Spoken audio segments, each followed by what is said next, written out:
life is brilliant.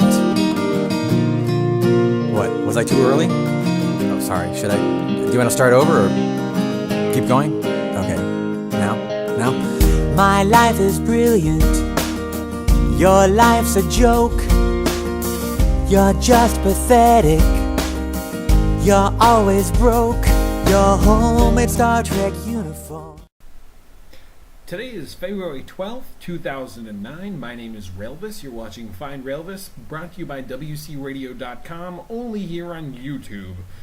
I have no idea what's going on today. I'm just like freaking out. I'm so bored. There's very little to do here at work, and I decided to actually turn around my screen. By that I mean, usually I've been using like the mirror image. I stick up my right hand. It goes up on the right side of the screen. Now it's like if I want to get it, I don't know. I mean, clearly you know I'm sticking up my left hand. I know I'm sticking up my left hand, but I used to make it so if I stuck up my left, it looked like my right. It was just easier for me to figure out what was going on. Anyway, down to business. Add-ons. I've talked about it a lot with Hiko during our show, Warcraft Anonymous, only at WCRadio.com. However, I want to take a different approach today. We've talked about what are some good add-ons, what are some bad add-ons, but what about the people who use add-ons?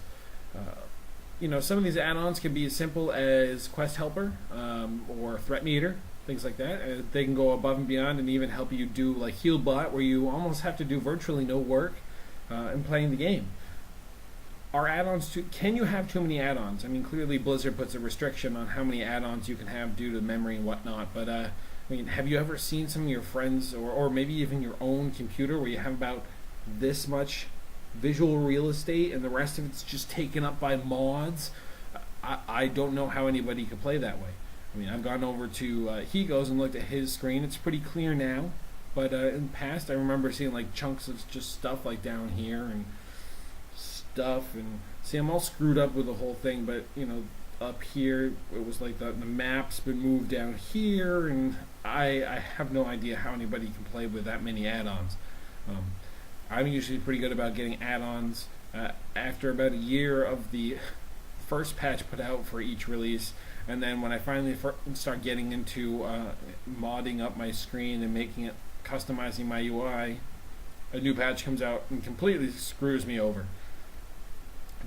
So I guess with that also said, is what about the idea of people who play the game who are kind of like altaholics but with mods, modaholics? The idea that you have so many mods that when they patch the game, you don't know how to play anymore.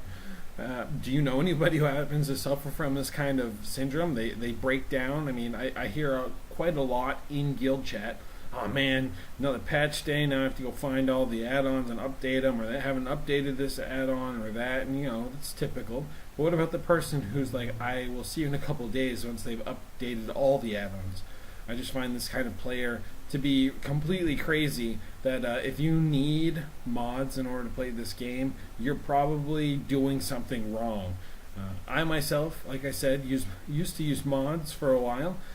They are very helpful. I noticed them when I start using them, what a gameplay change there is. But I tend to usually run vanilla UI, vanilla WoW, which is a plain WoW with nothing added to it, just because it's the simplest way to play the game. I don't have to worry about updates. I no longer have a custom UI, but whatever. I learn how to play, I adapt, and then sometimes when I do add add-ons, I even have a harder time adapting to the add-ons because I'm so used to playing the way that I had my interface set up because of Blizzard. But what about these ideas of people who are addicted to mods? Should they get help? Should they try to use less mods? What is your opinion? I guess along with that, my question of the week for next week will be, if Blizzard limited it so that you could only use one add-on, what would that add-on be and why? It could be anything from cartographer, Healbot, whatever you want.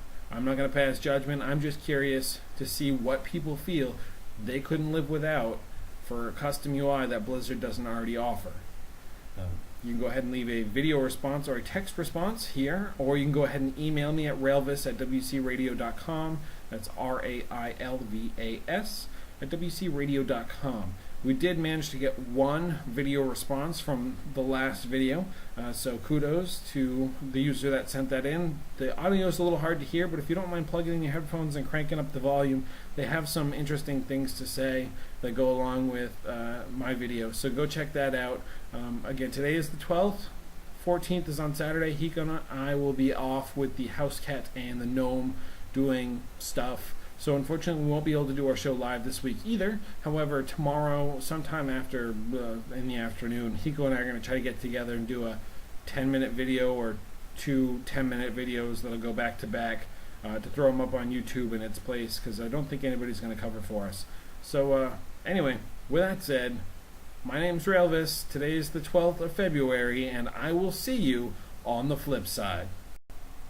Also, for anyone out there who might be wondering, I don't think anybody really particularly cares, but I played humans versus zombies last weekend with a bunch of Nerf guns. I was definitely one of the few survivors. I unfortunately could not do the last mission, which was to get to a landing zone in order to be airlifted out. I had some other things I had to go off and do. So I wasn't able to get airlifted out, so I suppose I'd be left in zombie-infested countryside. The humans that did show up for the last mission, however, all 4 of them, all got eaten and died. So I think they're turning out to be like 3 or 4 of us left. But we're going to play another week-long version of it. So if you're a UMass Dartmouth student, go ahead and look around for that stuff that will be posted on campus for humans versus zombies.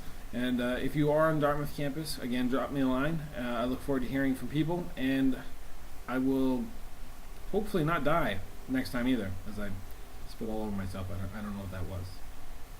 I don't know. Really ain't impressing me. You're suffering from delusions of adequacy. You're pitiful. You're pitiful. You're pitiful, it's true. Never had a date that you couldn't inflate. And you smell repulsive too. What a bummer.